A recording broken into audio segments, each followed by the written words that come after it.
Brawl. Wow, that was fast. We got right to it. There's no countdown, no nothing. It's just right in your face before you can even do anything, Jay. And that's kind of like the disappointment I feel is right in my face and quick, just like this show. Welcome, everybody, to the 4 for 4 podcast here on the Broad Street Misery Index. As always, I'm Corey Alexander along with Jay Bliss. That is the J Money. And oh my God, I think he just froze. Oh my God, he just froze. Hopefully it doesn't freezes and stuff, but I don't know what goes on with your internet, man. So we have shitty Phillies, shitty internet for Jay. We're going to start with the Phils tonight, obviously, Jay. And of course, you and I have been texting all weekend, but let's just do a quick overview as we get to this Mets loss tonight. So we had a wasted effort in game one by Wheeler. Same old story about this offense. They just consistently get down 0-2 in the count. Nobody's getting ahead of the count. Nobody's playing small ball. And that was the big problem. And then shockingly, the bullpen implosion from their two all-stars. I mean, they have two all-stars in their bullpen and guys who had magnificent years, and then they just blow up. Let's get to game two. Kind of the same story. If it wasn't for Harper adding some juice and turning that game around, that kind of made it different. But it seems like they need something. Like these guys should be juiced from the minute. They're almost reminding me, Jay, a little bit of the Eagles, where right from the outlet, it's a very slow beginning, very deliberately slow and not enthusiastic. I don't know what's going on, but that's kind of started too.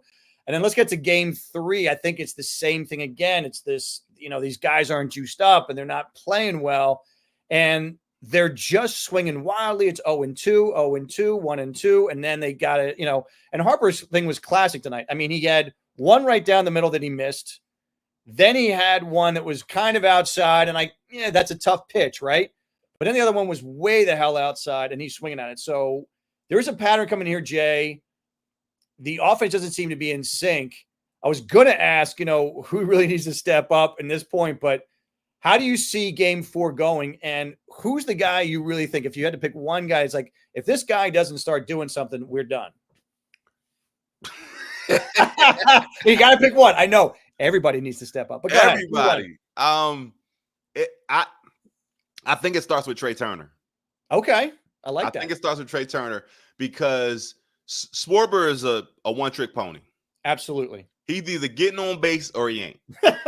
So the thing about it is, regardless of what Schwarber does, if Trey can get on base, you have a threat of a steal.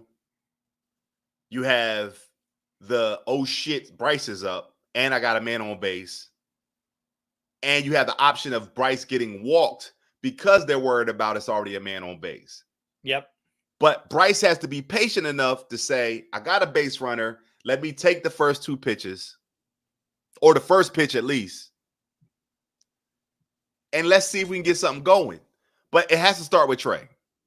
I think that's a great answer. And there's the thing again, you said, it's like, let's just start taking some pitches. Let's just see what happens. Because you had Bohm tonight, first pitch, an easy bounding ball to third base and thrown out. It's getting frustrated. I mean, I don't know how Robbie's not like just shaking up the line. There's just something different, just to do something different. But for me, the person who really looks off is JT Realmuto.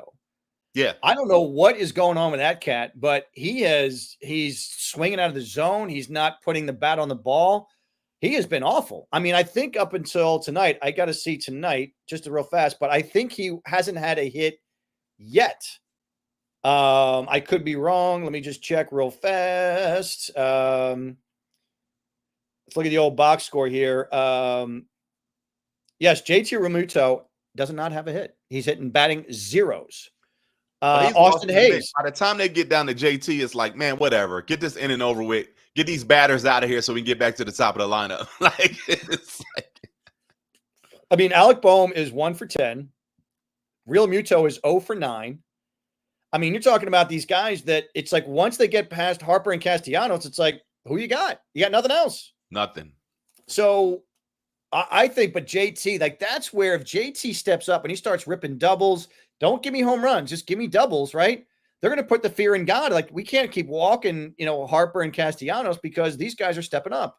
Right. And we talked about this midseason, man. We said which one was going to implode or not be as good Was it going to be Ranger or Alec Boehm? Remember, because both were on fire in the first half. And sadly, both has fallen on their face big time. And that's a problem, right? Big time. And it's not, we don't have anybody to depend on. It's like once Bryce strikes out or Bryce is down, it's kind of like you got to wait a whole 2 innings to get them back up. You know what I mean? Yes. Hey Lisa, I have no answers. I mean, Nola wasn't horrendous. I mean, he gave up his 4 runs. 3 or 4 runs is guaranteed. But if Nola gets through, like, let's say 6 innings for me, maybe 6.5, right? And he's given up 4 runs, we ought to be able to score 5. And if he can get through, I mean, Alvarado is probably not going to be in there. Ruiz not going to be in there. And sadly enough, I mean, Estevez get up a run. I mean, this is to me, it's like, we got to get through 7 innings now because I can't really rely on anybody but Strahm or Hoffman, because it's like even Estevez now is making me nervous. No, they're giving up runs with 2 outs, though. They're not giving up runs. Like, they're giving up runs with 2 outs. And it's like Alvarado, 2 quick outs. And then you just start walking cats. I'm like, what are you doing? You can't get that under control. Like, you throwing 100 miles an hour. Like, give it a chance. Most people can't hit 100-mile-an-hour fastballs. Just get it across the plate and see what happens. And that's where, too, with like Estevez, you're right. The walks are getting a little scary because we had 5 walks tonight. And Estevez, you're in the 8th inning, right? It's like nobody really cares at this point. Just throw strikes. I mean, you're already down 6-2. What's 1 more run? It ain't going to make a big difference. And this cat's going to walk a guy? It's like, come on. Yeah. Yep. I mean, it was depressing, man. And it got depressing when we got to the 6th inning. And I was going to text you at the 5th. I said the 6th inning is where we get our runs. That's what I was going to say. The 6th inning is where we're going to get our runs. We get to the 6th inning and we just squander 2 people on base, and we just hit it to a double play. Hey Casey, man. Hey, thanks for chiming in. I don't know if you want to say far inferior. They're having a bad series. There's no doubt about that. Hoffman and Strahm really were the cause of the loss in game 1. So I completely agree then. But if I'm in my trusting mode, I mean, Strahm has been, even last year, was great in the playoffs, right? So you got to go and trust those guys. Estevez is just an unknown. I mean, this guy was, on fire coming out of the Angels. And then he came to us and he wasn't terrible, but was he worth 2 prospects? I don't think so. He was not worth that price. Right. So at the end of the day, Jay, I mean, if it's 9th inning, right, and we're up 3-2, if you had, let's say the entire bullpen hasn't been used at this point, but Wheeler has been exhausted, who are you putting in there? I mean, you can't count on my man. The one I was counting on gave up a run. Strahm, he gave up a run. I'm like, who can you count on? Can you count on Hoffman? Yeah, I mean, even Kerkering, I don't know about your thoughts, but even Kerkering hasn't been like lights out. Nobody. Yeah, there's really nobody, right? Yeah, exactly. This is the same bullpen from 4 years ago. 4 years ago, we had no bullpen. 3 years ago, we had a decent bullpen. You know what I mean? It's like the Mets are who we were 2 years ago. They're just a dangerous team at this point. Yeah, I mean, if you look at the pitching right now for ERA, it's like Strahm still has a 36 ERA this postseason. 36. Yeah. Ruiz has got a 9. I think he's now down to a 6 because he pitched 1 inning without any runs. But Banks has got a 9. Hoffman's got an 81. Kerkering's got a 5, which I think went up tonight. I mean, you're just talking like just sick ERAs. I mean, it's you're right. I mean, who are you going to call on? I mean, if I had to guess, I'd probably go with Strahm or maybe Hoffman and just hope that they've redeemed themselves. But I don't know. They're also getting put in bad spots. Like, you bring a pitcher in with the bases loaded, needing 1 out, and then they give up a run. And it's like, can you really blame that closer for that one? Like, he didn't start that problem. Alvarado did. You know what I mean? Right. So, I mean, it's like 6 in one hand, half dozen in the other. But at the same time, it's like, where's the run support? Right. You come in with a different attitude if you got runs on the board, at least. Not as much pressure. Exactly right. So even like when the Mets brought their closer in, right? And you heard the commentator saying the same thing. Why are you not pitching right at Bryce? He can't hit a 6-run home run. Like even if he knocks it out of there, they're still down by 3. You know what I mean? Like that's what we need. We need that type of confidence where we go, look, man, we only needed you to get 3 outs. I don't care if you give up 2 runs. Just get 3 outs. Right. That's all we need from you this inning. Yep. But we're coming in going, we're down 6. You can't give up any more. Crack. All right. Don't give up 1 more. Just don't give up. Crack. Like, it's like, what are we doing? I can't disagree with anything. That was all well said. And that's something too. I think the mentality of this team is that you're constantly down. It's almost like the Eagles again. You're constantly behind the 8 ball. You constantly have to come back. And then even like, it's got to be deflating for that offense. Like we finally get some runs in game 2 and then you give them right back. I mean, literally right back the next inning. Right. So yeah, I don't know much more to say. You said it right. So let's move on to the next part. How much is Thompson to blame for all of this postseason? I think Thompson has too much confidence in the talent that he has, and he doesn't get on them about how bad they're playing. Like, he's like, they'll figure it out, that type shit. Yeah. And I'm like, hey, man, listen, I'm going to tell you what they're going to figure out. They're going to figure out how to show you to the door, and they're going to get Baum out of here. He's got to go. I think Marsh is out of here. I think they keep Stott because he's young, but he might be trade bait. I think they keep Stott if Stott's willing to take a little bit lower payroll. I mean, because and then like you got Trey and you paying him all this money and he ain't doing squat douche. Like he's doing nothing. I mean, at this point, I think the only person that you really keep, like the only people you keep is Nola, Wheeler, Bryce, and you got to keep Trey because of the contract. Well, I have to say that, yes, I mean, regular season, Trey was great. Trey had the highest batting average. He had the most steals. What have you done for me lately? But as far as postseason, now he did something in game 2, but it's like, for me, it's got to be consistent. It has to be him, though. It has to start with him. You know that you're the only guy that really has speed on these bases.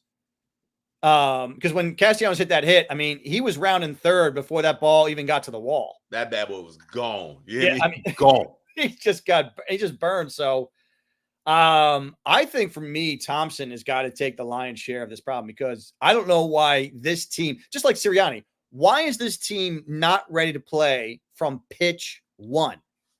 I mean, it seems like they're lollygagging out there. They're like, I got to find my swing. And it's like, they don't do anything until like the 6th or 7th inning. And by that time, it's too late. The Mets are already all over you. They got you by the throat. Right. And you're right. The same thing. The mentality of the pitchers is, we're already down 2 runs. I can't give up anything else. And you're pitching nervous. And the hitters are going up there like, I got to start getting like a 5-6 run home run at once, because we got to come back. So the mentality is already different when this team is just steamrolling you. I mean, Mets just look like us from 2002. Like, they're just steamrolling people. And like, I don't give a shit if we make errors. I don't give a shit if we get up runs. We just got to win games. Yeah. And they have a totally different mentality. And they look fired up from like the jump. Like they look excited. They're ready to go. They're ready to go. Like I say, so like tomorrow, it's like that first inning, I'm going to be able to tell right away. That first inning. If it's 3 up, 3 down with like 5 pitches, I'll be like, yo, wrap this shit up. Let's go on to Flyers and Sixers. Like wrap this shit up, yo. Yeah, I'm with you. Dude, the first time I see an 0-2 count, I'm done. I'm out. Yeah. If I see it one more time, I'm going to literally throw my TV into the sewer. Mm-hmm. I'm so tired of seeing that shit. Yeah. All right. So give me your prediction for game 4. What I think that the Phillies, I think it'll be a very lopsided game. I think the Phillies smoke it. I think they come out and they put up the most runs in the series. I think they put up 10 runs tomorrow. I do. All right. So you're saying, yeah, I mean, I think you talked about this. So I talked about this too. And I'm going to stick with my prediction. I think tomorrow It's a really close game, but they lose 4-3. I think they give up a run in the bottom of the 8th. It's 4-3 in the 9th, and they get like 2 guys on, but once again, they fall short. I think that's just the MO of this team. And there's just nobody besides, I mean, a little bit of Castellanos, of course, but there's just nobody comes up clutch. I mean, you need somebody other than Castellanos or Harper to start coming up clutch. You need a JT Realmuto. You need an Alec Boehm. You need even a Hayes. I don't care who it is, but somebody different has got to step up other than those 2 guys and start showing the Mets there's somebody else. There's somebody else who is got to fill in to make the Mets go, oh shit, this guy's hot. We got to pitch around him too. So there's no dead spots. Right. All right. So that's game 4. And then I think we've already talked about who's not going to be here in 95. I mean, 25. Like I would like literally start the whole roster over. I mean, yeah, maybe you keep Nola, you keep Wheeler. If Ranger wants to go on like a $2 million a year contract as a long reliever, fine. Sanchez, you got to keep around. I think he's a keeper. But you got Harper. You got to keep Castellanos and Schwarber because they got huge contracts, so they ain't going anywhere. But I'm fine getting rid of Marsh. I mean, I love you, Marsh. You're scrappy, but at the end of the day, man, I don't want your 230. I don't want your like 12 home runs. I got to get something better. Yep. I think they keep Cody Clemens. And as much as I want pitching, by the way, if Soto even hints that he wants to come here, I get Soto and be like, yeah. Now you got Harper, Castellanos, and Soto as your 3, 4, 5. Mm-hmm. Good luck with that, by the way. Yeah. All right, let's bump to the Eagles. And before we get to the Eagles, I forgot this. I apologize. But let's do, again, our sponsor tonight, Jay. That is Cindy Webster Connects, running nonprofit organizations, doing PR work, doing all kinds of connections, getting the celebrity people that you need. Because this is what Cindy Webster Connects does. She brings people from the sports world into your nonprofit fundraiser, into your group, into your private corporate affair. If you need somebody to come in and make a great appearance and a great addition to your meeting, nonprofit event, corporate event, Cindy Webster Connects is great. And you can find her on LinkedIn at Cindy Webster. She's also on some social media, but the best way to connect with her is through LinkedIn. All right, let's jump to the Eagles now, Jay. You look great, by the way. Damn, you look hot. All right, let's get to the Eagles. Get Soto. Don't you agree, Robert? I mean, I want the pitching. We need it, but yeah, Robert, right? I mean, if Soto even hints that he's like, yeah, if you give me the right numbers, I'm going there. I'm sorry, but now if you got Turner, Harper, and I put Castellanos after Harper, and then you got Soto, that's about as tough a 4 in the league as you're going to find anywhere. Yeah. I know, but you're giving a lot of money to Soto because Soto wants like $400 million. It's going to be ugly, but this cat can play the outfield. He can bat. You need outfielders, dude. And again, maybe we don't overpay. Maybe we skip over that and we go after a cheaper outfielder and a better starting pitcher. But geez, I mean, this lineup's starting to sag. I mean, you got to get rid of Marsh. You got rid of Rojas. I mean, you got outfielders who cannot hit. We had the lowest ops outfield of any outfield in the entire major leagues. Absolutely. They can't hit. They just can't. I mean, you have Castellanos. Rojas is horrible. Sosa's not doing anything. And Hayes, see you later. Marsh, see you later. And I love Cody Clemens and stuff, but that's a guy. You got to keep. Listen, Cody Clemens has more plate discipline than anybody on that team. Yeah, I mean, again, but he's a bench guy. I mean, he's my bench guy, but he's not my starter. You better find a way. Find a way. Because, like I say, as far as a bat is concerned, he has discipline at the plate. Okay. All right. When I see him at the plate, I know he's not swinging at no bullshit. Oh, by the way, I'm sorry, real guy. Robert, what jersey are you wearing? I hope that's not Dallas. It looks Dallas-ish. It looks like a Dallas one. All right, Robert. Just saying, man. I love you. You got that Dallas thing on. I may not love you as much, man. All right, let's get to the Eagles. Some quick updates. Let's start with the opener, man. I'm sure you saw it. But D. White is gone. And that's crazy. Gone. That's crazy. I can only speculate, Jay. This guy gets all the first-team reps, the entire camp. He's the only one, by the way. They rotated the off-ball linebacker. Even Dean played off-ball in camp, right? Nobody supplanted. Nobody took first-team reps over Devin White. right before the season, ankle problem. Something happened between the end of that camp and that first game where Devin White's like, I'm not playing for you. Right. What I can only guess that they're like, well, we're leaning towards Nakobe Dean starting. And he was probably like, F you, man. I mean, that's the whole thing with Devin White, right? We talked about how, and you even brought this up, which was a great reminder. He's the one that started this text like, we got a ball this year. We got to come together with Hurts and AJ. And that just went out the door. So there must be something with Devin between the ears that's just not right. I'm thinking maybe they brought him in for competition for Nakobe to finally wake up and be like, hey, man, like you can be replaced, right? I don't think they was honest with Devin White as to what they needed him for. Maybe. And then I think the whole social media thing during the Tampa game was like, yeah, dude, you're not good for this locker room. Because leadership wouldn't have did no bullshit like that. I think you're right. Maybe that's what it is. And they were like, you know what? You're expendable. Go, good luck somewhere else. Damn. So the only bad thing about it is, God forbid a injury happens this weekend. So, first of all, as one, I mean, we got to isolate the Jay Bliss commentary, man, because that's brilliant, right? And by the way, is that Kevin Doctor? Yeah. Draft a QB. Yeah, I mean, that might be possible unless they think Tanner McGee's got any kind of shot, but we don't know. So could happen, Kev, not 100% sure. Giving back to Devin, I think you got on spot. There's something in here that just ain't right with that guy because his attitude changes on a dime, which it did down in Tampa, which is why they got rid of him. Right. And the word is he might go back to Tampa now, which is crazy. Doesn't matter. We won't see him unless we go to playoffs. I know, but so it's like whatever. But I mean,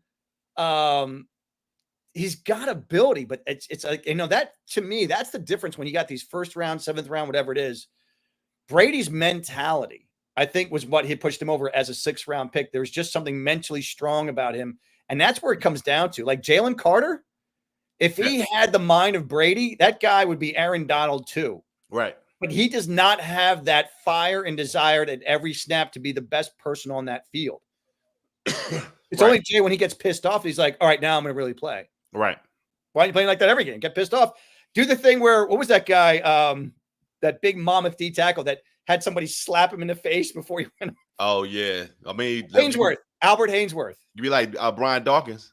But Albert Hainsworth, remember the dude had to slap him and he got pissed off and then he went and played. So mystery thing that happened with Devin White, but I think you nailed it. I think that's where whatever his attitude was not mixing well with the other guys. And they're like, he's got to go. Right.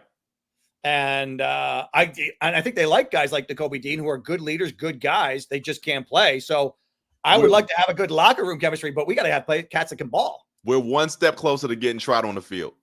I know, right? I mean, what else we got left? Well, how can it get worse? And we'll get to the statistics, by the way. So going through more quick updates real fast. It looks like the Eagles have A.J. Brown, Devontae Smith, and Lane Johnson all back for the Browns. The Browns did announce that they are sticking with Deshaun Watson for now. Woohoo! I know. It's like, yes. The Eagles have opened up the practice window for both Sidney Brown and Ainias Smith. They'll either activate them or shut them down in the next 21 days. They said Sidney has been working on the side field, looks great in recent weeks. So I would suspect that he's probably ready to go for the Browns if all goes well this week at practice. What do you think, Jay? No? Who's he replaced?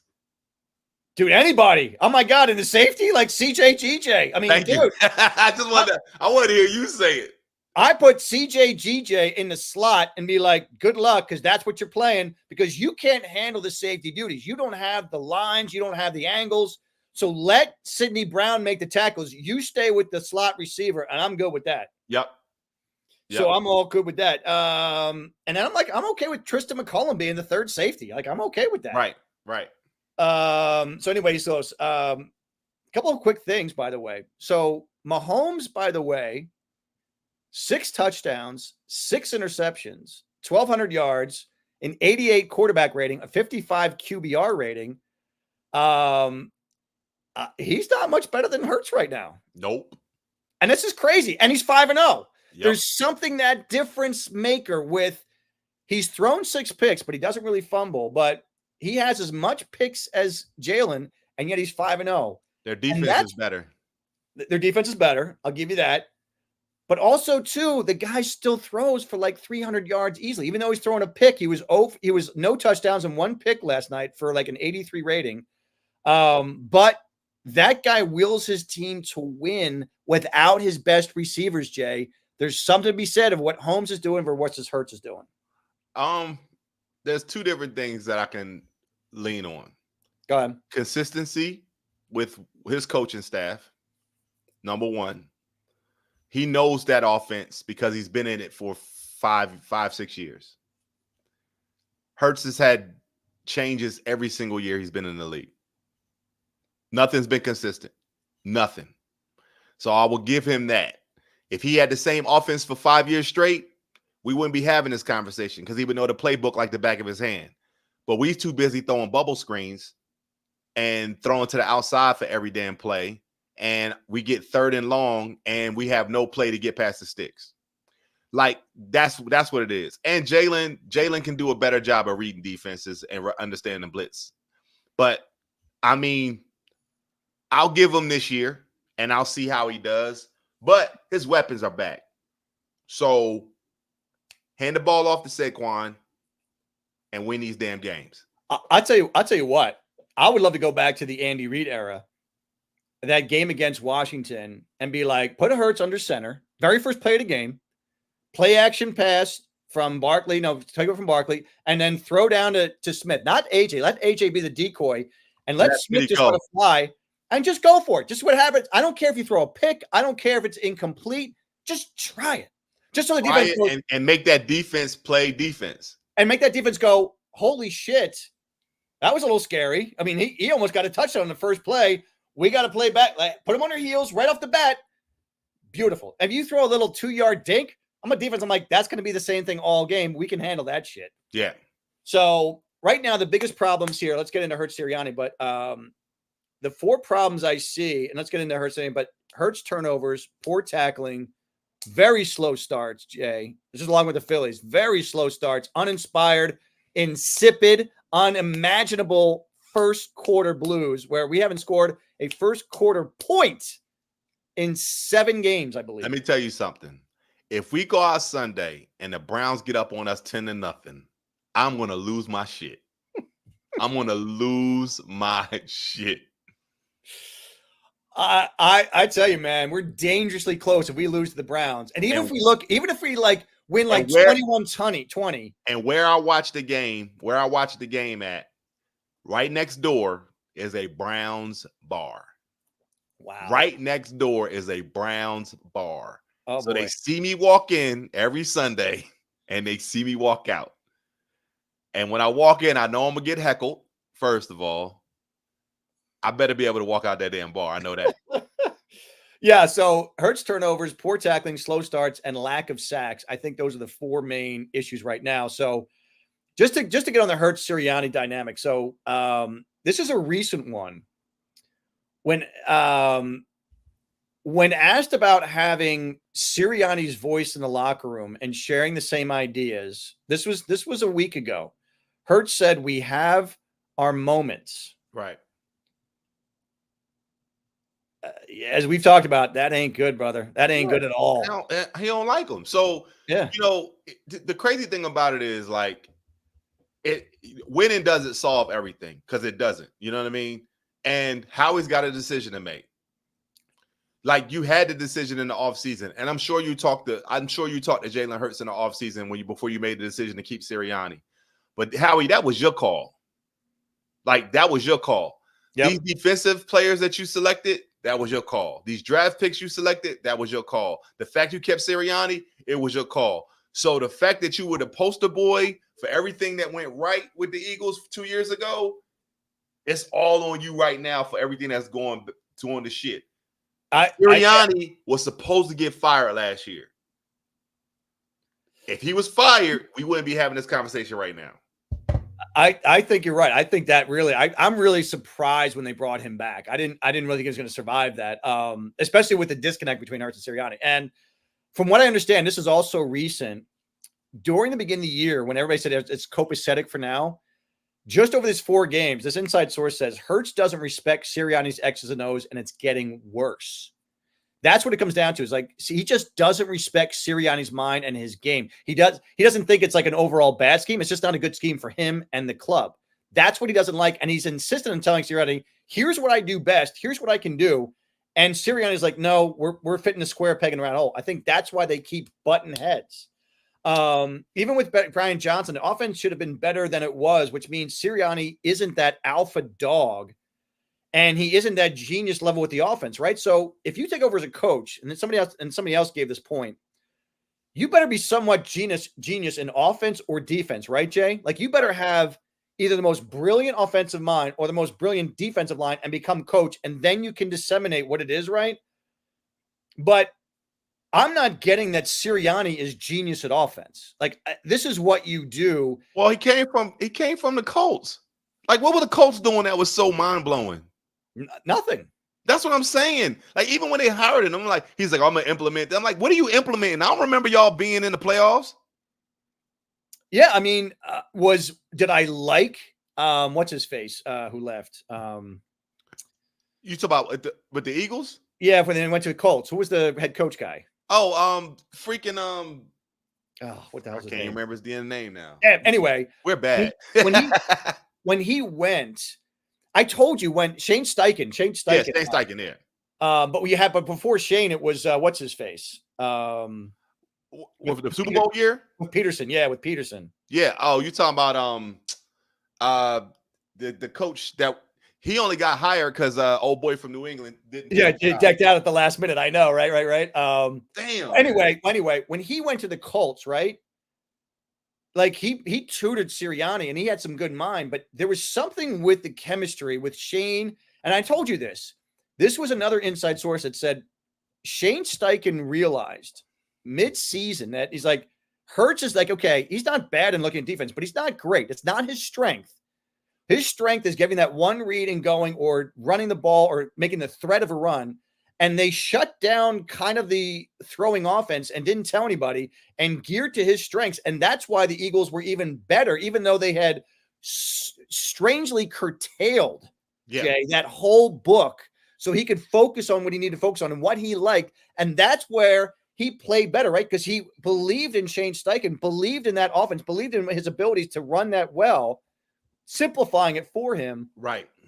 Now Sirianni's like, well, let's get more complicated. And he's like, no, I don't want to I know what I'm doing with this stuff and I can be good. We could have the third best offense in the league when I know what I'm doing. Right.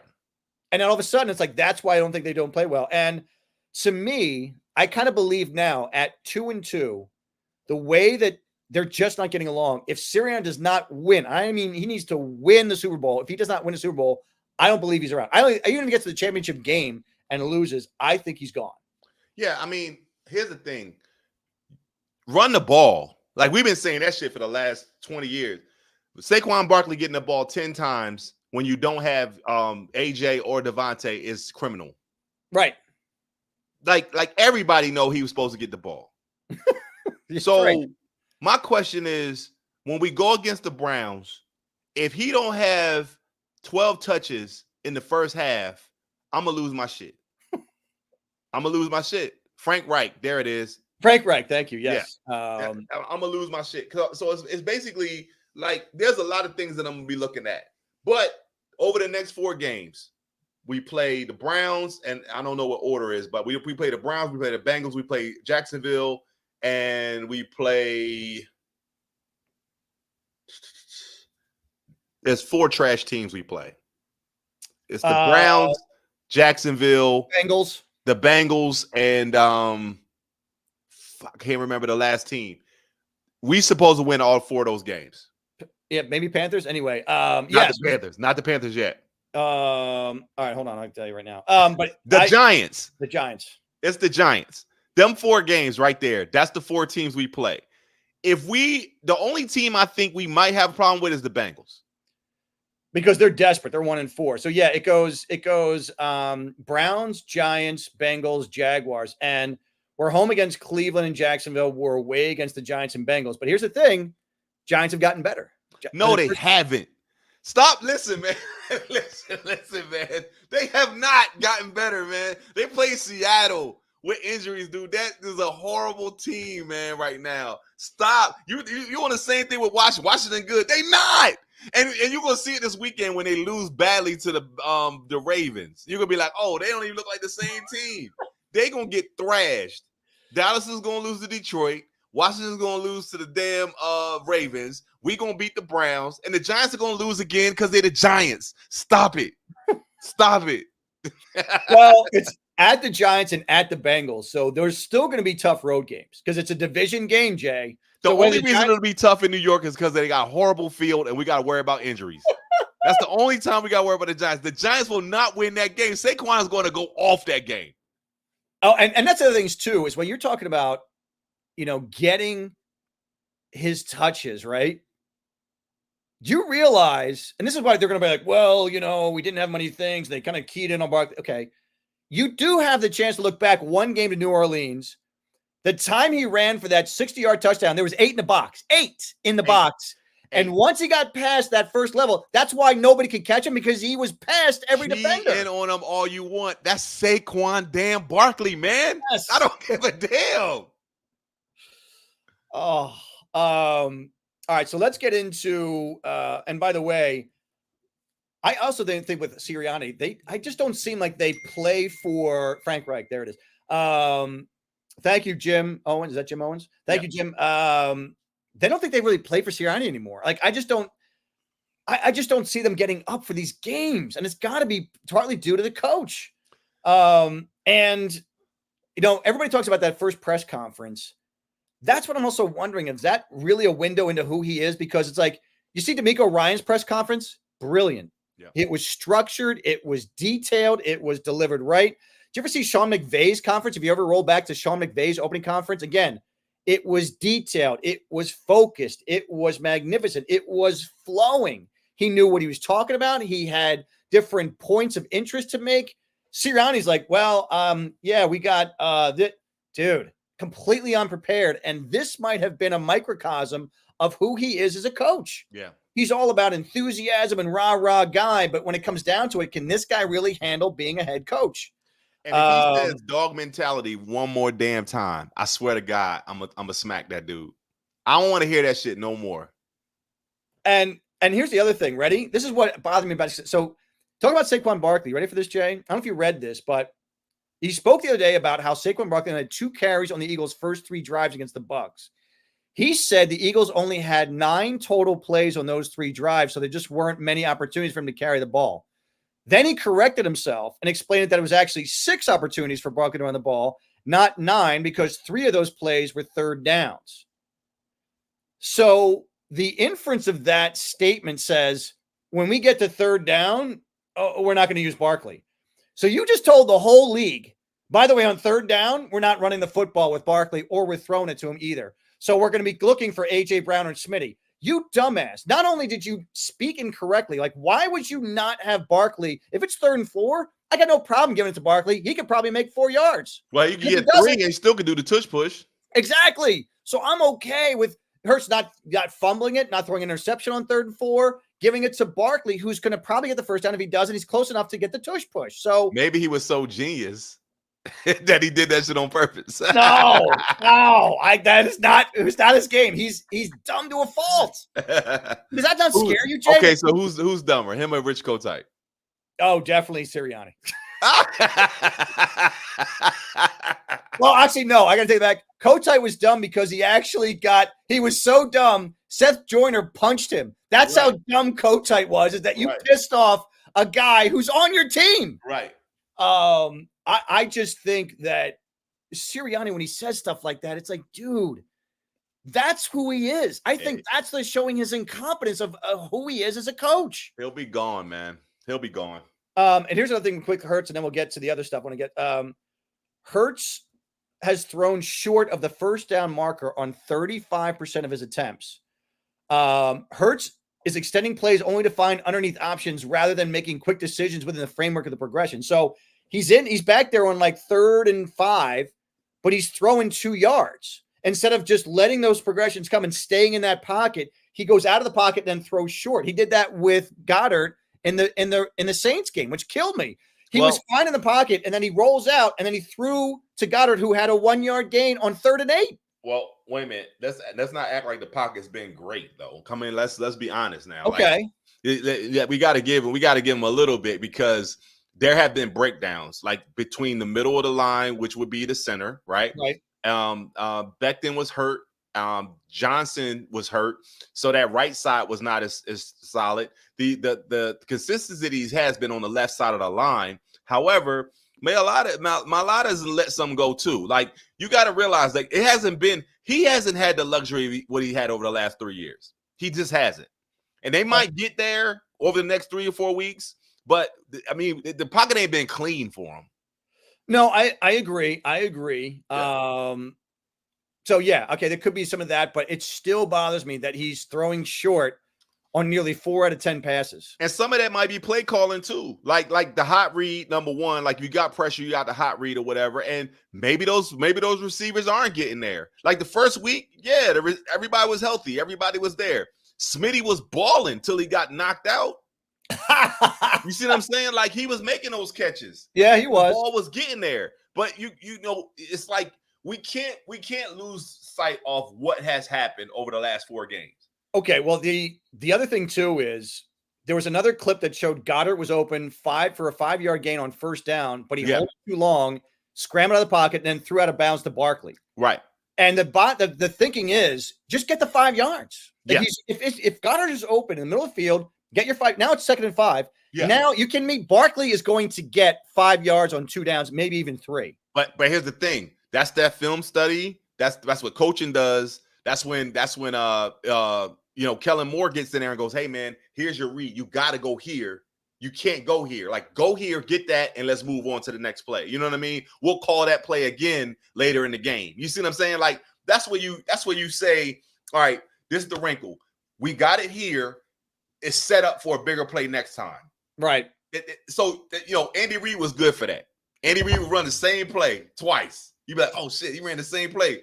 Then 3rd quarter, same damn play, everybody that ran, boop, all the way down the field. You understand what I'm saying? Yeah. So the weird thing is, this also came up the other day. Hurts was actually better in his first 8 career games than his last 8. Right. Hurts has 3 red zone turnovers this year, 2 interceptions and 1 fumble. No other quarterback in the entire league, no other quarterback has more than 1. So he has tripled everybody else's thing. All things that are concerning. Yeah. So look at Jim's comment here, right? So if you could highlight that for me real quick. So part of the shorter sticks, a good point, is on the receivers. Like, you playmakers got to make plays. And now you can get the ball. Now you can put the ball in a bad position where they can't make a move after they got the ball. Maybe you throw it off a little bit, but you can lead a receiver past the sticks and they can get that yardage. You understand what I'm saying? Goddard's a perfect example. Goddard's got a couple of first downs. Wilson, when he got his first catch, that man got way short of the sticks and made his way to that first down. Make the players make plays. Jim, good point. I mean, I agree with you. But here's the thing, Jim, and it's a good point, Jim. Excellent point. I like it. But here's the thing, Jay. He's throwing to those quick check downs on 3rd down. You're telling me that there aren't 3 other guys who are beyond the sticks, and they are. I don't know if they open, though. Okay, but of the 3 guys, but you have to remember, you have to have a drag underneath, right? Like some guy who's going to run 3 yards on 3rd and 8, run 3 yards to bring in some of those linebackers, to bring him in, right?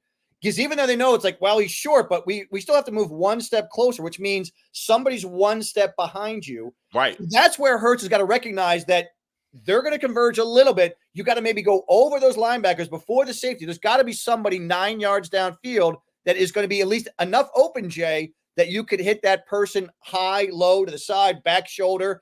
Somebody's may not be 100% open, but they're open enough that you should get that first down. Well, consistency is that he doesn't really throw a lot of passes in the middle of the field. Right. No.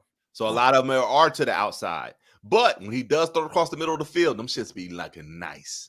Like when he hit Goddard, that first play, right, in the last game, right across the middle of the field, perfect throw. But why isn't that done more often? 3rd and 8, run a crosser. Run a crosser on 3rd and 8. Yeah, but that's on Kellen and them, man. They're going to draw that shit up. Real fast, I thought this was interesting. Mitchell versus Arnold. Remember that Arnold was the cornerback that went after Mitchell? Yeah. Mitchell's been targeted 23 times, giving up 14 catches, 213 yards, 5 pass breakups, 1 penalty. Arnold's been targeted 25 times, about the same. More catches, giving up less yards, but he's given up a touchdown where Mitchell has not. And he's only has 2 pass breakups where Mitchell has 5. Mm-hmm. And he's been charged with a league high 8 penalties, Jay. 8 penalties on Arnold. So I think we got the right guy. The other thing is, too, is I don't know. We were talking about Kellen Moore a lot. So this is a quick thing. So the coaches to this point really haven't shown the ability to adapt well within the games, because you look at what they did with Baker, right? And they were showing the short, like quick short passes. The press coverage was not there. Right. You got to say that even Vic, it's like, all right, Kellen Moore, maybe he's getting the feel for Hurts. He's trying to figure it out. I get that. And probably Vic is too. But that's something in game where it's like, if you're getting smoked in the first 2 drives, that these guys are throwing short, quick passes and there's no press coverage. Well, you can't change that. But here's the thing. How can you play press coverage when you're not getting any pressure up front? You got to do something. I mean, you cannot play press coverage if we know we can't get to the quarterback. It's you suicide. So 4 seconds, you gonna pray something, you gonna get burnt every time. I don't care if you got Darrell Reeves back there. He's not. You cannot press unless you're getting pressure. You can't do it. That's why they got to play back. They got to let 3 seconds go for the receiver get to them and then cover them, because by then Huff might be 2 lines across, 2 ways across, 2 steps across the line of scrimmage. All right. That's the bad part. Now, here's the thing. If we press, if you see press coverage, you know we blitzing. You automatically know we blitzing. It's on film. Real fast, we have gone an astonishing 12 straight games without finishing in positive territory in the giveaway takeaway. 12 games, Jay. I don't know what the deal is.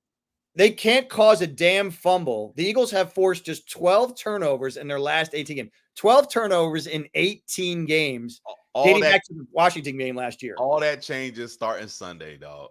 We're going to start a new streak. I'm telling you, these next 4 games, everybody going to be talking about how dangerous the Eagles look. And they're going to say we can play in trash teams.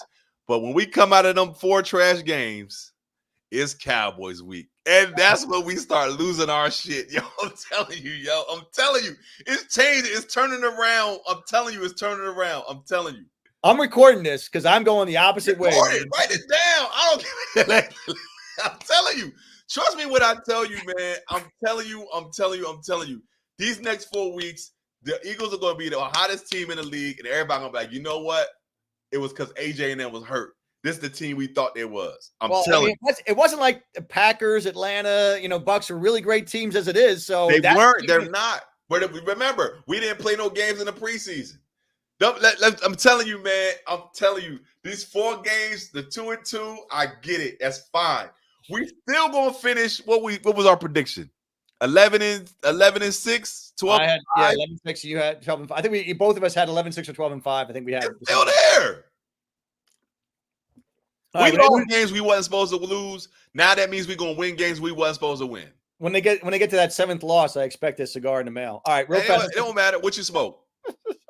That's just what should go to? It's a $23 cigars. Anything? What should go to? $23 cigar, man. No. What do you want? Aristocrat? What the fuck? No. Anything from Drew Estates. I love the Taybacks from Drew Estates. They are amazing. Tayback is a good stick, man. It's a good stick, right? Yeah. Real fast. So let's get to Howie's off season, because I think this is the most important part of this whole segment. Since week 13 last year, let's start with releases. They released Derek Barnett.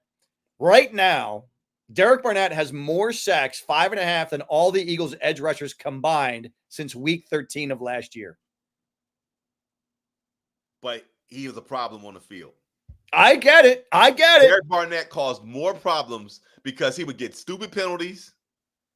He would be offsides. He would just do something dumb every game. It wasn't worth it. I know we had to do it.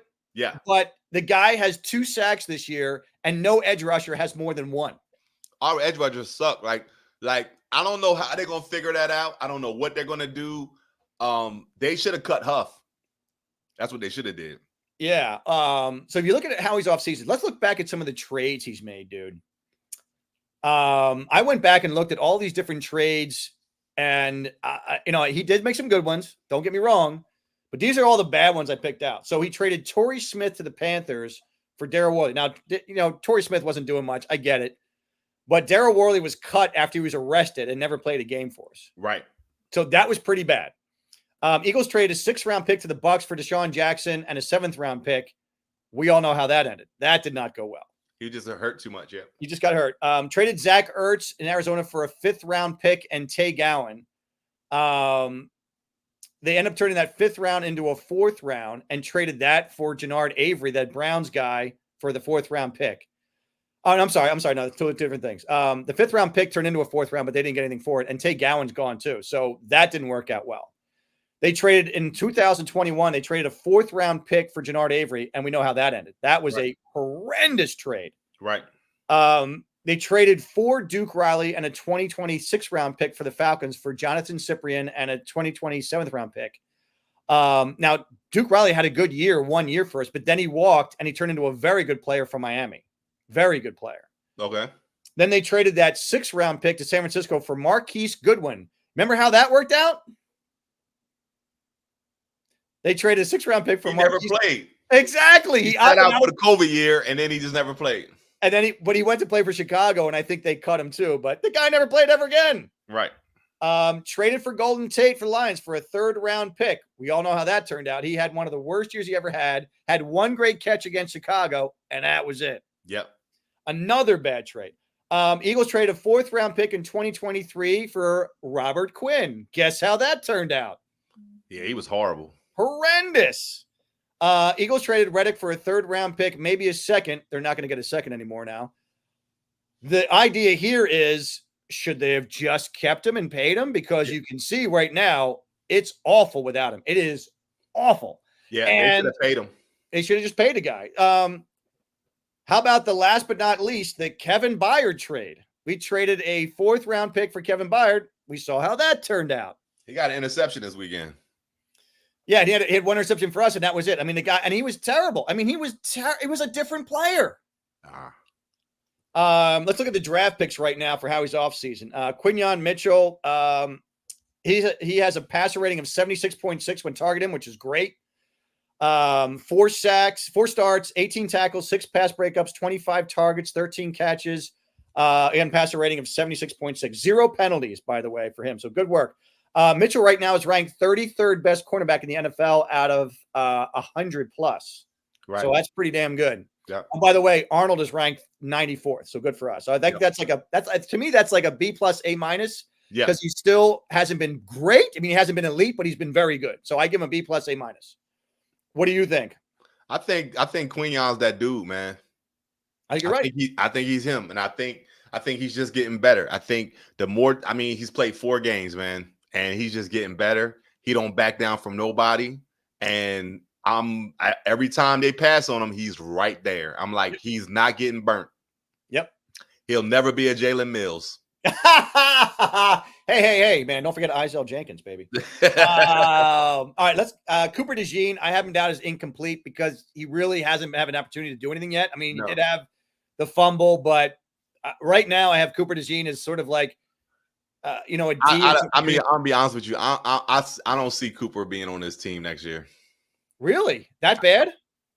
Like I said, I haven't seen where the I don't see it. I mean, maybe it shows up. I just don't see it. I'm sorry. I just don't see it. Okay. I think it's one of those things where I'm not sure why they didn't just have him do, I mean, the kid seems like a smart kid. Do slot and safety, because I think this guy could be a pretty good safety. He has good tackling ability. He's got good sight lines. He knows how to play that middle of the field, right? So it's nervous that he hasn't really mastered the slot yet over, Avonte Maddox, but we'll see what happens. Jalix Hunt, I have him also as an incomplete, but with a hint of D minus, because when you kick a 3rd round pick, that dude should be playing. Yep. So I love Jalen Hurts. I think he's got some good potential, but that's a guy you picked in the 4th or 5th round. Even if he's there and you think you're going to miss out, so be it. You got to get a guy who's going to play for you. There was a guy, Austin Booker, a DN, Austin Booker, that Chicago got in the 5th round that's in their rotation, and he hasn't done anything. He had a great preseason. He hasn't done much in the regular season. I looked it up, no sacks yet, but he looks much better than Jalen Hurts, and he got him in the 5th round. Yep. You know how he went up and got Milton Williams that one year? Because he was like, oh, he's the guy. Yeah, he still ain't starting.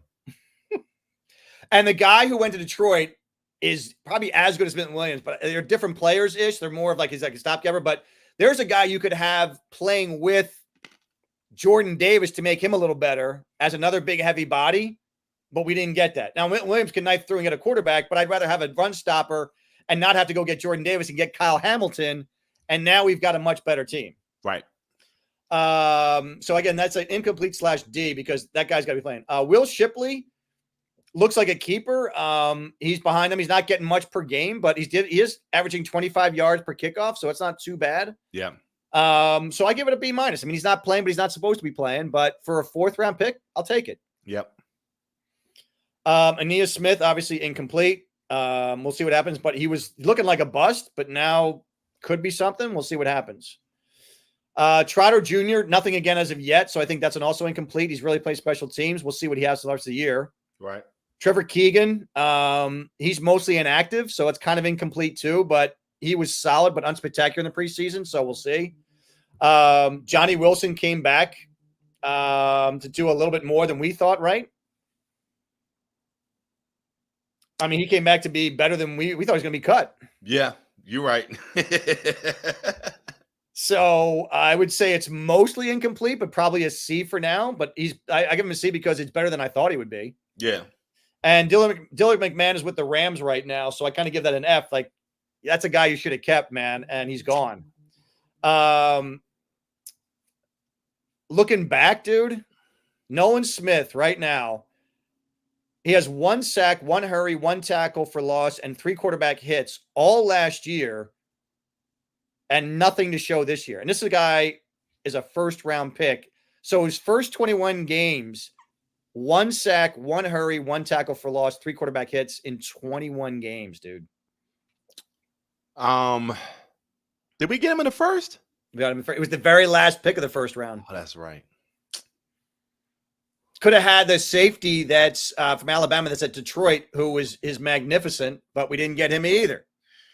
Yeah, Howie. Davis and Carter just inconsistent. N'Kobe Dean's on this list as a possible bust. I mean, he has been not only ineffective as a run defender, but his coverage, opposing quarterbacks are 13 for 16 for 143 yards. He's allowed 9 yards a target, Jay. 9 yards a target, which is the fifth worst among 47 linebackers. 5th worst, dude. Yeah. So not only can he not tackle, he can't cover. I mean, this is the guy you're keeping over Devin White. I get that. But Devin White can't cover either, though. I know. He's not good for his coverage. But something they got to do something different. But so he's also been targeted at least 10 times with 143 yards allowed, which is 7th most amongst all linebackers of the yardage. So if you're a linebacker and you struggle against the run and the pass, you got to go. Right. Free agents, Barkley. Win. Yeah, right. A+, right? Johan Dotson, I know it's not free agency, but it's a trade after, right? So the only other NFL wide receiver to play 100 snaps without passing 25 yards this year is Treylon Burks from the Titans, who was the pick they took with A.J. Brown trade. Right. So, dude, you've got 25 yards in 4 games. That's bad. He's a bust. They're gonna have to get him with a slant or some kind of crossing pattern where he can get a big play. Because right now, everybody, like, as soon as he gets the ball, everybody's like, oh. I mean, this I gave him an F- because I'm not legally allowed to give him a G on this, but I'd like to give him a G on this. Right. As in god-awful trade, but we'll see what happens. Matt Hennessy came in to start, to be one of maybe the possible starting guard. Right. And now he's on Atlanta's practice squad. I mean, there's another bust by Howie. That's an F. Oh, here's a great one he signed. Remember this one? Devontae Parker. What a great addition that was in the offseason. Retired. Yeah. Kenny Pickett. Bust. I think so. I mean, he had ups and downs in training. He didn't look great. He didn't look great in the preseason. Didn't look great in the preseason games. Nope. So I kind of think, but he's under contract for 2025. So I gave it a C- because you got at least a guy here, whether he's good or bad, we don't really know. Paris Campbell, C-. I mean, he didn't do anything when we needed him to. Right, and he didn't make the team off of the roster. I mean, he didn't even make the team. Nope. Again, another Howie signing. CJ Uzma. There you go. Let's cut this guy before even training camp ends. There's a big F. Right. Becton. Plus, that's a win. That's a win, right? Because I gave him a B because I think with Becton, you're talking about he's given up 8 pressures and 3 sacks, which is not ideal, but he has been outstanding in the run game. I think if he's they one of the run the ball. So I know, but Becton, I think, is like in the top 5 graded guards on run. I mean, he's just mauling them. So run the ball. Run the fucking ball. Okay, well, how about Huff? Trash. he's reaching Nnamdi Asomugha status. But Asamoah actually started his first year. He wasn't half bad. It wasn't until like we don't talk about the good stuff. This is reaching Nnamdi Asomugha. Nnamdi Asomugha was supposed to change the whole season for us. Yeah, that guy checked out. I've never seen a player check out like halfway through the season. He backed that Brinks truck up and got his check and was like, "Hey man, he's like, are these checks gonna clear? All right, I'm not playing." He's like, I got a Hollywood career to think about. I'm good, man. I'm good. Yes. He went all like Sante Samuel, like I ain't tackling, I ain't support and run, but I will try and cover. Fine. Yeah. You know what's great? You know what's great, Jay? Huff has the exact, they traded pretty much Huff for Reddick, right? And it's great because they both have the exact same statistics. Yep. Nothing. 0.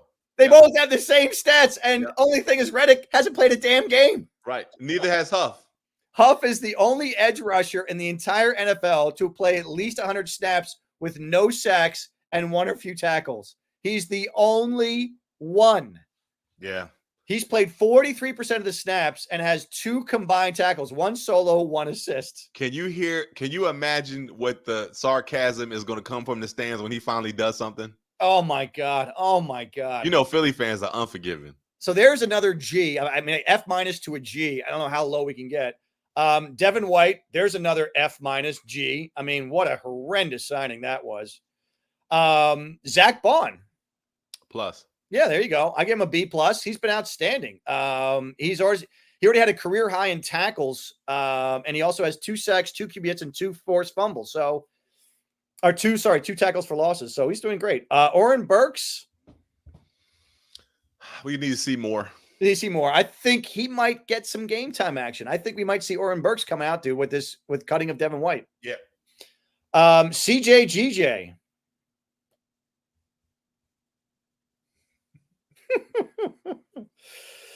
If he just stopped talking, I think I'd be all right. So missed tackles. He has 8 missed tackles in 4 games. According to he's given up 4 touchdowns.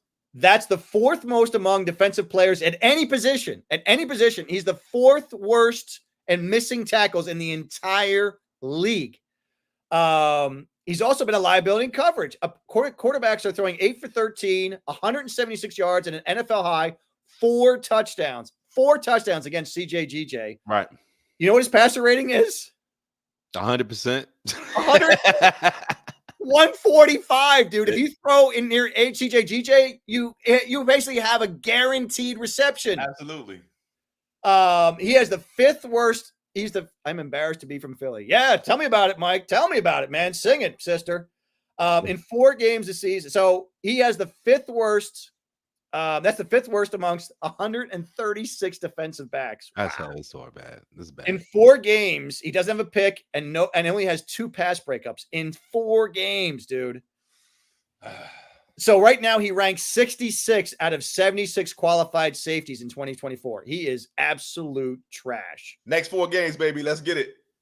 Tyler Hall, by the way, another thing. He's now on the Jaguars practice squad. Another F. Avante Maddox, right now, of 97 qualified cornerbacks, he ranks at 87 out of 97 on the They should have just let him walk, though. So again, another miss. I'd go C-. It's another miss. And I don't think he's very good at picking this out, dude. So this is the last of my offseason. Remember last year, Greedy Williams, Terrell Edmonds, busts. Yeah. And I think he's just not targeting people who are like team leaders. You need to get guys who are, I mean, Huff was like an extraneous part of the Jets. That's why they let him walk, because they're like, he was okay for what he was, but we only used him for like 30% of the snaps. Right. Let's move down to the top 5 in drama queens. All right, who's your drama queen, baby? Deshaun Watson. That's so good. Yeah. I mean, come on, bro. Like you actually walk off the field when they had an opportunity to go for it on 4th down. Your head is down. You know your microphone's on. I know you hear the coach telling you we're going for it, and you just keep walking. So you too far close to the line of scrimmage for you to turn back around without the delay of game happening, and you just basically gave up on your team. Yeah, he just, I mean, I heard that there was like 12 people in the huddle, but just timeout. Just call timeout. Yeah. But you know what? I can't wait to play them this week. Yeah. All right. My drama queen was, put it up there, baby, Aaron Rodgers, man. This dude got Salah fired, man. And he's just throwing trash. I mean, he just does not look good. I mean, 3 picks. Yeah. And I just don't think he's a way to elevate his team like he used to. I think that injury last year, it's just like with Brandon Graham. I mean, it lingered for like a year. Yeah, Aaron Rodgers is the biggest douche in the league. Like, I just don't like him, man. I just think he's arrogant. And at the end of the day, what do you really have to show for it? 1 Super Bowl. Like, why do you put yourself on this top tier level like you one of the greatest of all time? Dude, you not, man. You just had a whole bunch of hype behind you. And you're not a leader of men. You're just selfish. Yeah, I totally agree. I totally agree. Yeah. All right, let's get to the top 5. Hit me with your number 5, Mr. J Money. Top 5. I say my number 5 was. Let me look at my list real quick. Maybe hold on real quick. I'm not prepared. I'm not bad. Hold on. My number 5 was Baltimore. Baltimore, right. I think you had Baltimore. And here's a hint. I don't even have the Ravens in my top 5. My number 5, I know you don't want it there, but I have to do it. Washington just right now, in the moment, looks like the 5th best team to me. And the reason why I have Baltimore at number 5 is because the game they lost at the beginning of the season, they were neck and neck with Kansas City. They were 1 foot out of bounds from tying that game. Okay. Like, people tend to forget about that. The other thing is Baltimore doesn't lose the NFC teams. Yeah. They just don't. Yeah. So you can't just knock them off. I just think they're just a threat, and I think that's a top team. Okay. Yep. I can't argue with that. I mean, I'm probably rushing a little bit on Washington, but I like that. All right, number 4. My number 4 is Washington. Okay. And the reason why I have Washington at number 4 is their record is they are who they are until they prove us they're not. Okay. I don't believe they are number 4, but their record states that they are number 4. But after this weekend, when they play my number 5 team, they gonna get their ass kicked, and then we gonna be like, oh, they may not that good. I went with Detroit for number 4. I see Detroit as just a really solid team. I'm still not a golf fan. So again, it's one of those things like you were saying, like, until you prove me wrong, but I like the defense. I love their coach. Right. Smart guy, enthusiastic guy. Has all the great qualities you want in that leader. He is the alpha dog, and everybody knows it. He can be your buddy, but he can be feared at the same time. That's what you want in a coach. You like him, but you also fear him. Nobody fears Sirianni, and that is a big issue. So I like Detroit enough that I think they're number 4. All right, hit me number 3. My number 3 is Houston. Okay. I have Houston at number 3 because they're still dangerous. They're trying to get their things together. They're trying to figure things out. They're not hit with the injury bug like a lot of other teams are. And I just think they're their own worst enemy when it comes to that loss that they had. So I just think that they're going to be the team to watch. I think as the weeks go on, they're just going to get better and better. Yeah, I agree. I put Houston at number 3 too. I love CJ Stroud. I love D'Amico Ryans. Another coach that I would kill to have him as our coach. Again, smart, detailed, precise, and again, likable, but feared. Right. So he's got both angles. And I think the only injury they do have a wide receiver that's going to be out a couple of weeks now, one of their leading wide receivers. So they do have a little bit of an injury bug, but nothing major. Right. I don't think Diggs has been as good as they expected, but I still think he will continue to grow and he'll be better. All right, hit me number 2. I think we're the same for the next 2, but my number 2 is Minnesota. I don't believe in Darnold. I don't care what y'all say. I don't believe in him. I think he's Case Keenum 2.0, and I think he's going to shit the bed by the end of the season. I know they're 5-0 going into the bye week, but I'm going to tell you right now, when they play against Green Bay, we're like, all right, we'll see what happens. Okay. So I got to make something to our guys. So I have the same for Minnesota, and I agree with the same thing you said. All right, hit me number 1. Kansas City. I got Kansas City 1, 2. No more to say. Until they prove me different, they number 1. Okay. All right. Let's wrap it up real fast because we got to get our producers got to run. So I telling Jim, just give me a few minutes here. So let's do quickly the Sixers, quickly the Flyers. Here's the crazy part, real fast. I had to mention this. Sixers, by the way, you know where they practiced? Where? At the Atlantis. Oh, yeah, in the Bahamas. Yeah. In the Bahamas. Yeah. And they practiced across from the comedy club where we play, Jay. Yeah, that's right.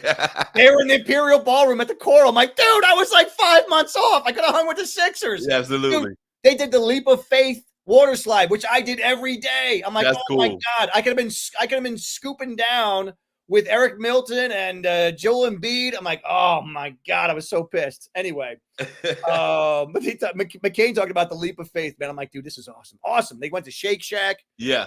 I'm so pissed. Anyway, they had a quick game against the New Zealand Breakers. Joel Embiid and Andre Drummond had Joel Embiid had the night off. Joel Embiid and what's his face? Paul George. Paul George had the night off. Yeah. And then I got to say quickly, my quick observations are they went small ball. They went Kelly Oubre, Caleb Martin, Tyrese Maxey, and Andre Drummond. So that was their starting lineup. And I got to tell you, the two things that impressed me, number one, Drummond was amazing. Right. Drummond, 6'10", by the way, 6'11", 280 pounds, 11 points, 5 for 7 shooting, 1 for 2 from 3. The guy shot a 3, Jay. And he did 7 rebounds and 1 assist all in 15 minutes, all in the first half. Good stuff. And he had 7 boards with 1 offensive board, and he dunked it. I mean, that's what you're looking for. The guy, Gershon Yabusele, whatever his name is, the guy from France. Yeah. 6'8", 260 pounds. So you got 280, 260 pounds, dude. That's a mean front. Dude, that guy, he was 15 points, Jay, 6 for 6 from the field, 1 for 1 from 3, 15 points, dude. He didn't miss a shot. I mean, this is a guy who could be an immeasurable. You might have found a gem. We'll see.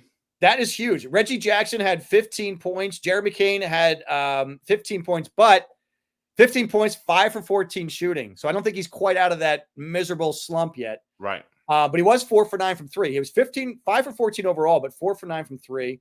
Ricky Council had 13 points. They were the double four scorers. Sixers made 17 to 37. They shot 58% from the field, Jay. 58%. Not bad. And 45 from the 3 and 71 from the line. So the largest lead, by the way, was 59 points. So that was incredible. All right, it's up to the Flyers. Let's get out of here. I just have to ask this. They're sticking with Luke Hank. Jet. I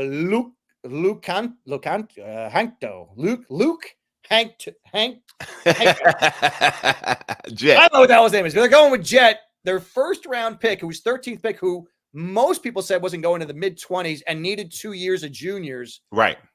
Is this wise to put even in an audition? Like, shouldn't this guy just go right to juniors and get his stuff?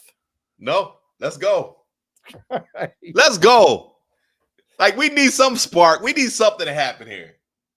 Anyway, like he was passed over for a consensus top 10 defenseman. That guy Zeev Beanham, right? Who went right to pick after us. And whew, all right, but I think if Jet comes on and really plays something. So give me your preview. We are playing Vancouver on Friday night. By the way, that's the opening night Yeah. Who do you got? Flyers or Canucks? I got the Flyers. Me too. I got the Flyers, and then I think they play Calgary the next night. So I think they'll split the first 2 games. Okay. Yeah. Real fast, our trivia night, we always save trivia in, which we shouldn't. All right, real fast.